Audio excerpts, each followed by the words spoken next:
దేవునికి స్తోత్రం. ప్రియులారా, మనము ఈరోజు ఈ తరపు ఏలియాలు ఎవరు అని తెలుసుకుందాము. ఈ తరపు ఏలియాల వేరెవరబ్బానని ఆలోచిస్తున్నప్పుడు మనకు ప్రవక్త అయిన ఏలియాయో మరియు అతని శిష్యుడైన ఎలీషా గుర్తుకు వస్తారు. అందులో ముఖ్యంగా ఏలియా మొదటి రాత్రులు 18:37 చెప్పినట్టుగా యెహోవా నీవే దేవుడు అయి ఉన్నావని అన్నాడు.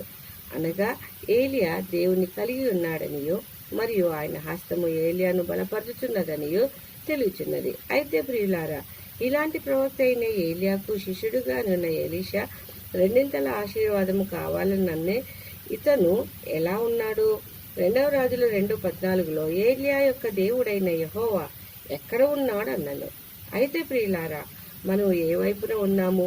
యెహోవాను కలిగిన ఏలియా వైపా, లేక దేవుడు ఎక్కడున్నాడని ప్రశ్నిస్తున్న గుంపులోనా, లేక ఎటూ తేల్చుకోని తడబడుచున్న జనుల గుంపులోననా అన్న ప్రశ్నలు తల ఎత్తుతుండగా అయోమయమైన పరిస్థితుల్లో పడిపోకుండా మనల్ని మనం పరీక్షించుకొనుటకై మరియు దేవుణ్ణి కలిగిన వారమై జీవించుటకై ప్రవక్త అయిన ఏలియా యొక్క లక్షణాలను తెలుసుకుందాము. ఈ ఏలియా గిలాదుపుర కాపురస్తుల సంబంధియును, తిష్బీయుడును, బ్రహ్మచారియు మరియు చర్మం కట్టుకున్నవాడుగా ఉన్నాడు. ఇంకా మొదటి రాజులు 17:1 చెప్పినట్టుగా ఆత్మవశంలో నుండి రాజైన అహాబు ఎదుట ప్రకటిస్తున్నాడు. ఏమని? వర్షము పడదని, కరువు వస్తున్నదని. రెండవదిగా ఆత్మవశంలో నుండే కాక క్రీస్తు మనస్సును కలిగిన వాడైనాడు. అనగా మొదటి కొరింథీ 2:11 చెప్పినట్టుగా దేవుని సంగతులను దేవుని ఆత్మకే తెలియను కాబట్టి క్రీస్తు ఆత్మను కలిగి ఉండి ప్రకటించాడు. అయితే అప్పటి దేశ పరిస్థితులు ఎలా ఉన్నాయి అని అనగా అహాబు రాజు విగ్రహారాధికుడు. అతని భార్య యెజబేలు బయలుదేవతను ప్రతిష్ఠించుటచే మొదటి రాజులో 16:33 యెహోవాకు కోపము పుట్టినది. కాబట్టి ఏలియా వర్షం పడదని ప్రకటించి పారిపోయి దాక్కున్నాడు. అయితే 3 సంవత్సరముల తర్వాత యెహోవా వాక్కుకు లోబడిన వాడై తనను వెదుకుచున్న అహాబు రాజు తను శపించినందును తనను చంపుతాడేమోనన్న భయము లేక ఎంతో ధైర్యంతో, అంటే యెహోవాలో ధైర్యవంతుడై రాజైన అహాబును కలిశాడు, ఓబద్యాను ఎదుర్కొన్నాడు. ఇంకా యెహోవాకై రోషము గలవాడై జనులందరినీ పోగు చేసి మొదటి రాజులు 18:21-24 ఇంకా ఎన్నాళ్ళు తడబడతారు? ఎవరు నిజమైన దేవుడనియు ఎవరికి ప్రార్థించాలో లేక పూజించాలో నిర్ణయించుకోకుండా ఉంటారని సవాలు చేసినాడు జనులతో.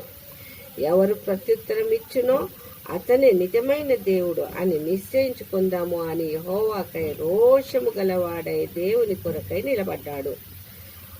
దేవుని కార్యములను చేసినాడు.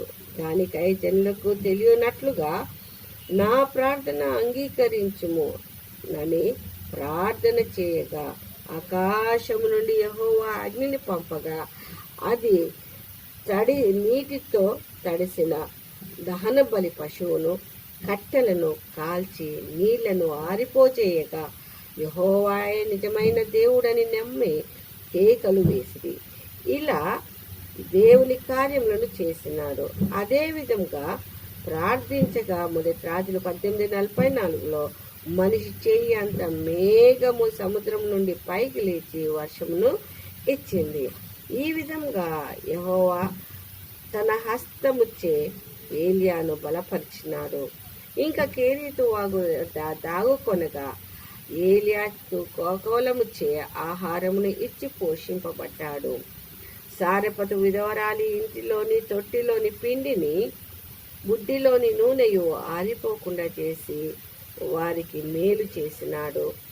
ఇలా ఎన్నో దేవుని కార్యములను చేసినాడు. అనగా మనము కూడా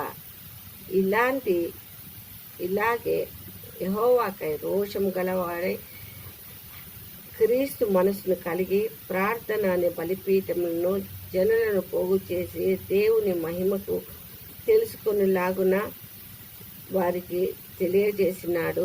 అన్ని పరిస్థితుల్లో ధైర్యము కలిగి అగ్నిని దింపేవాడిగా ఉండి ఆయనకు సాక్షిగా నిలబడ్డాడు.